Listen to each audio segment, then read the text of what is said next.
Shalom Pak Bambang, saya mau izin bertanya, sebelum ada ciptaan Allah dengan siapa?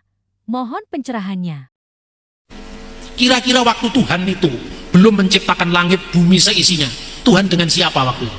Nah ini mulai dalam, semakin malam ini nggak lama lagi saya ceramah, tapi semakin lama biar semakin dalam. Waktu alam semesta belum tercipta, malaikat belum tercipta, manusia belum tercipta, Tuhan dengan siapa? Sendiri Pak, apa tidak kesepian? Coba pikir, ini mikir sambil guyon nggak apa-apa. Coba Tuhan sendiri, apa tidak kesepian Tuhan? Waktu Tuhan masih sendiri, belum ada langit, bumi, alam semesta, manusia, malaikat. Kira-kira butuh 1, 2, 3 apa tidak? Tuhan masih sendiri loh. Alam belum ada, manusia belum ada, malaikat belum ada. Kira-kira butuh apa enggak?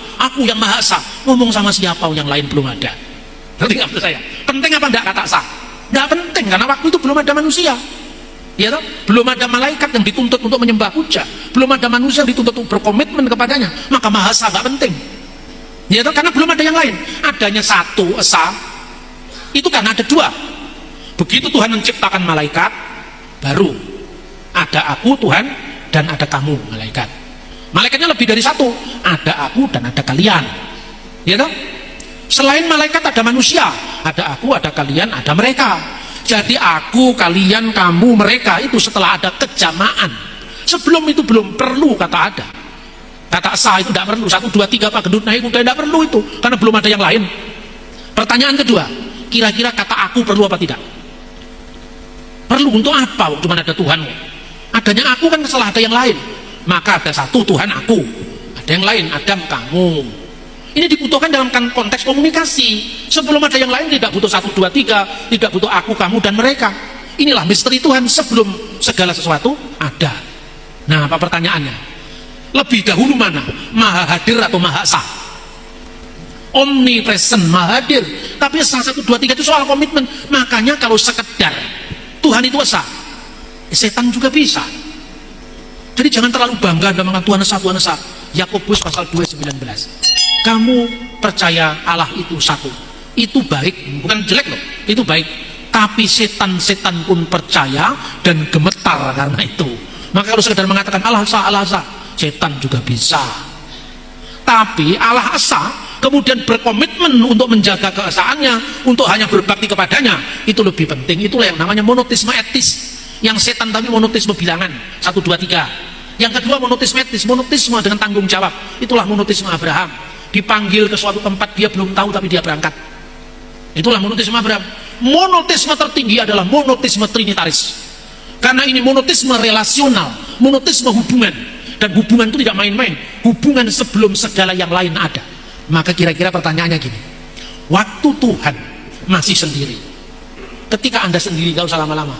Hai istri-istri yang ditinggal suami seminggu. Nanti begitu Anda jemput di airport langsung cipika-cipiki. Waduh seminggu udah ketemu, kamu sama dia ganteng Pak. Ya kan? Baru seminggu udah ketemu. Anak-anak kita kuliah di luar kota atau di luar negeri, setahun udah ketemu. Ada kerinduan yang tersimpan. Ya kan? Pertanyaannya, kenapa manusia kesepian? Kenapa ciptaan kesepian? Karena satu eksistensi, satu wujud hanya memiliki satu pusat kesadaran. Sehingga dia tidak bisa berbagi pada pusat kesadaran yang lain. Makanya ada kesepian. Kesepian itu kan menyiksa, saudara-saudara. Kesepian itu mendera jiwa kita.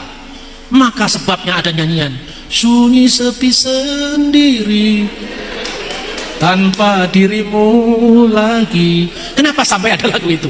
Karena Anda sendiri. Bayangkan ketika sebelum ada ciptaan Tuhan sendiri, apa tidak kesepian? Kalau Tuhan sama dengan manusia, pribadinya terbatas, dia pasti kesepian. Dan kesepian itu bukan sifatnya Tuhan. Tetapi karena satu ousia tadi memiliki lebih dari satu hipostasis, satu ousia itu lebih dari memiliki satu pribadi, pusat kesadaran, maka tidak ada kesepian dalam Tuhan.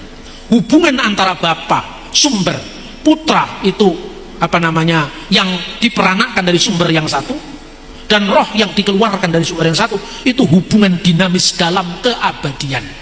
Bahasa kerennya para teolog dinamakan perikoresis, saling mendiami. Karena saling mendiami ada hubungan kasih kekal.